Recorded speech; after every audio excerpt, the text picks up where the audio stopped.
conflict that the United States and Israel lost when they ইতিমধ্যেই ওয়ারে fired the জিতে first. গেছে Iran, হেরে গেছে যুক্তরাষ্ট্র এবং ইসরায়েল, এমনটাই জানিয়েছেন ইসরায়েলের সাবেক গোয়েন্দা বিভাগের হেড। রীতিমতো এক ইন্টারভিউতে এসে তিনি এমনটা জানায়, যাতে রীতিমতো হতবাক হয়ে গেছে সবাই। তিনি একসময় অনেক বড় একটা ইন্টেলিজেন্টের দায়িত্ব ছিলেন। আজ তিনি সরাসরি এক পডকাস্টের মাধ্যমে লাইভে এসে জানায় যে যুক্তরাষ্ট্র এবং ইসরায়েল প্রথম দিনেই এই যুদ্ধ হেরে গিয়েছিল যখন তারা খামেনিকে মেরেছিল, কারণ তার মতে খামেনি জানতো যে আজকে তার উপর অ্যাটাক হতে যাচ্ছে, তাই তো তিনি নিজের বাসভবন থেকে নড়েননি।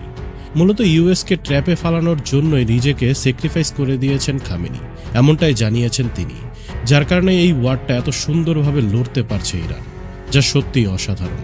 তিনি ডোনাল্ড ট্রাম্পকে রীতিমতো সমালোচনায় তুলোধনা করে দিয়েছেন। তিনি বলেছেন ডোনাল্ড ট্রাম্প জানেনই না কে হজরতে আলী, কে হজরতে হুসাইন, কি হলো কারবালার ময়দানের যুদ্ধ। তিনি ইসলামিক ইতিহাসের কিছুই জানেন না, যে কাদেরকে অ্যাটাক করছে ডোনাল্ড ট্রাম্প, যারা নিজের ধর্মের জন্য মরতেও পারে। এমন সব কথা বলেছেন তিনি, যাতে রীতিমতো এখন হতভম্ব হয়ে গেছে পুরো বিশ্ব।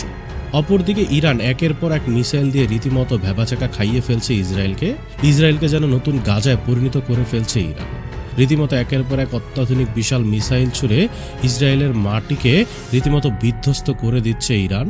তো বন্ধুরা, এই বিষয়টি নিয়ে আপনাদের কি মতামত সেটা অবশ্যই ভিডিওর নিচে কমেন্ট বক্সে লিখে জানাতে ভুলবেন না, এবং ভিডিওটি ভালো লাগলে অবশ্যই লাইক, শেয়ার এবং চ্যানেলটিকে সাবস্ক্রাইব করুন।